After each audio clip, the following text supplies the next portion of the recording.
想着一朝成佛一步登天的，那你一定是想多了。但你要问有没有学佛的武功秘籍，那还是有的。大家好，感谢大家收看今天的节目。虽说人人都有佛性，但顿悟不能是人人都能有的，看慧根，看机缘，有着很多因素。但合理选择自己的修学法门，就能走好学佛这条路。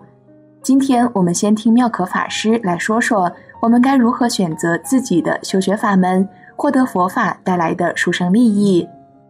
说起选择，人生选择貌似是主动的，也貌似是被动的。你要去五台山还是峨眉山，会被时间、金钱、气候等因素影响。但我们知道业力是自作自受的，无论人生的选择还是路上的风景，都是我们自己过去或现在主动造就的。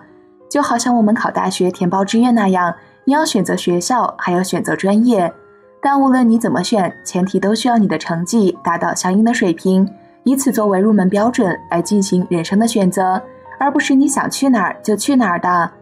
这就像为什么慧能祖师可以开悟，而我们却找个学佛的入手处都很难一样。过去、现在所造就的业力因缘不同，每个人也就有了不同的根性，以及学佛的不同机缘。佛陀说法49年，84000法门，哪个是我们凡夫的入手之处？我的学佛法门又在何处打开？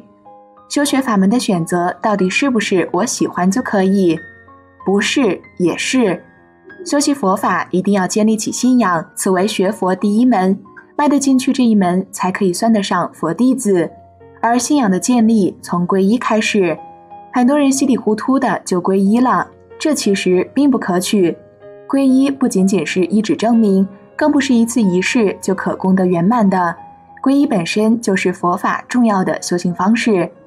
皈依前要知皈依蕴含的重大意义，皈依时应知皈依应有的正确发心，皈依后当知如何强化对皈依三宝的信心，如此皈依才能够具有信心悼念，才能打下一个学佛的基础。皈依之后要受戒，最起码的5戒其实是很好持守的。惧怕受戒其实是因为你对戒律的不了解，就如同我们惧怕黑暗的楼道一样，如果有人为你点了盏灯，对你说看，这只是向上的楼梯，并无可怕之处，我们就可以勇往直前了。佛法修学无非戒定慧，无戒则不能具足定，更难以生发出智慧了。皈依持戒是每一个佛弟子的必须，无有例外，但树立正见更为重要。不怕不开悟，就怕知见出了问题。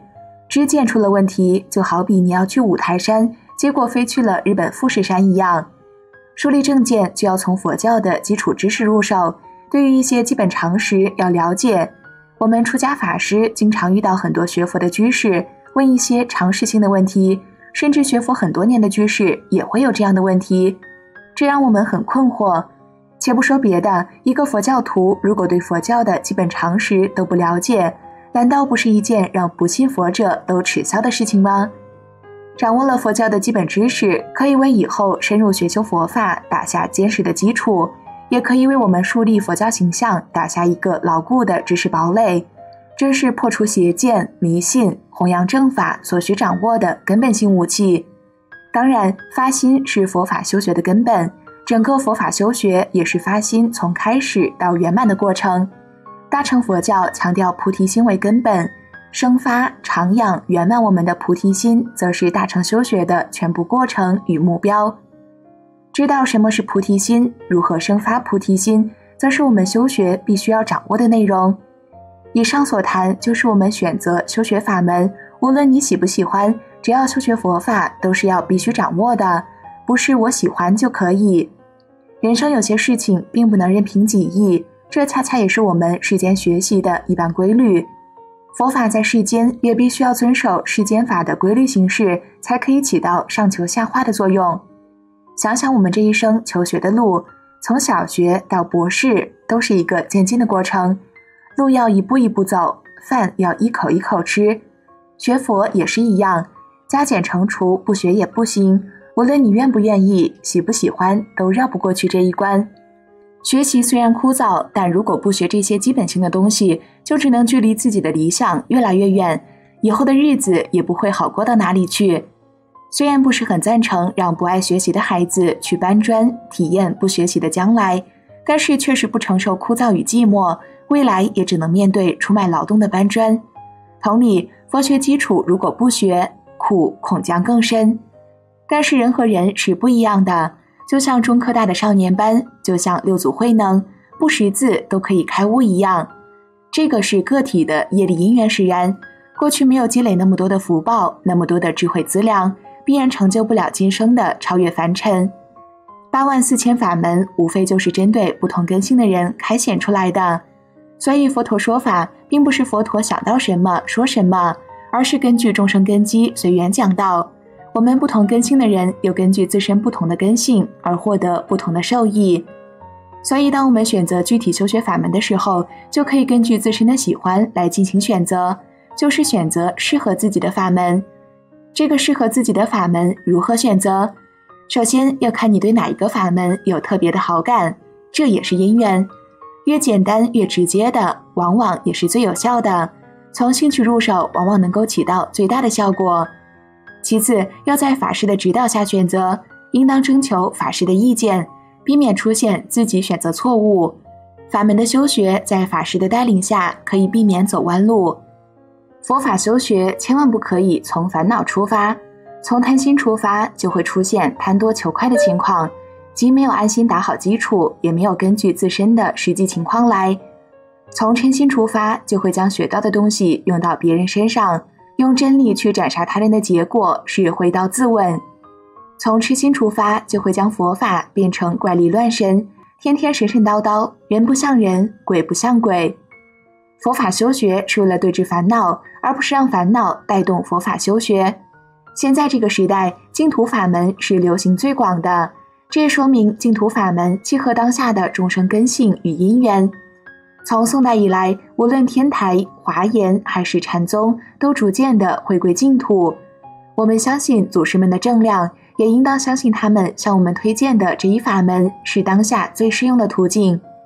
小编自己作为一名净土法门的修学者，一直以印光法师的开示为指导，所以接下来小编就来分享一段对于为什么要修习净土法门这个问题，印光大师所做出的开示。我们所修持的这个净土法门是最殊胜超绝的，大家不要轻视了。为什么呢？因为佛所说的种种法门，无非是观机而说，好比对症下药一般。如果自己的根基和这个法门不相应，修起来是很难得意的。一切法门皆仗自力，修戒定慧，断贪嗔痴，必须惑业尽尽，方能了生脱死。或者烦恼尚有一毫未断尽的，生死还是不能免，况全未断者乎？这是要用自己的力量去干到彻底才可。唯有念佛一法是如来普应群机而说的，亦是阿弥陀佛的大悲愿力所成就的。无论上中下根，皆可修学。即烦恼惑业完全丝毫未断的凡夫，只要具足真信、切愿、实行，念佛求生西方，亦可蒙佛接引，带业往生。一得往生，生死就可了脱了，所以说是最超胜的。佛在世的时候，10个人修行就有9个可以成道，因为那时的人天性醇厚，根基是很猛力的。到了后来，随着众生的业障逐渐增加，根基也就渐渐的落裂下来，再要和从前一样是不可能了。原在晋唐的时候，还有这种仗自力可以了脱生死的人，但已是逐渐减少。到了现在，已没有这样的人了。由此看来，就晓得仗自己的力量去断烦恼、了生死，是一件很难的事情。此时如仍不自量力，要说大话，轻视这个念佛法门，而去别修其他法门，那恐怕要了生死，就比登天还要更难了。我并非说其他的法门不好，实在是因为法门有弃理不弃机的，有弃机不弃理的。但唯有这个念佛法门，三根普被，利钝全收，理机双气，不可思议。尤其是在末法世中，更适合众生的根性。所以大集经云：末法亦一人修行，罕一得道，唯一念佛得度生死。有人可能对我说的专修净土还有点疑问，禅宗明心见性，见性成佛的道理不是很好吗？殊不知见佛成性是见到自性天真的佛，叫做成佛，并非是成福慧圆满的究竟佛。为什么呢？因为宗门下的人功夫用到开悟的时候，就知道他自己的真性原来是和佛一样，所以叫做见性成佛。但他的粗细烦恼丝毫尚未断，不过能常自觉照，扶住烦恼，举动就和圣人相近。假使是失了绝招的功夫，扶不住烦恼，那造起业来比他人更要厉害，因为他的烦恼里头有开悟的力量夹杂着，导致变作狂慧，所以造业的能力也异常的猖獗。这样不但没有成佛的希望，而且还要堕落三恶道。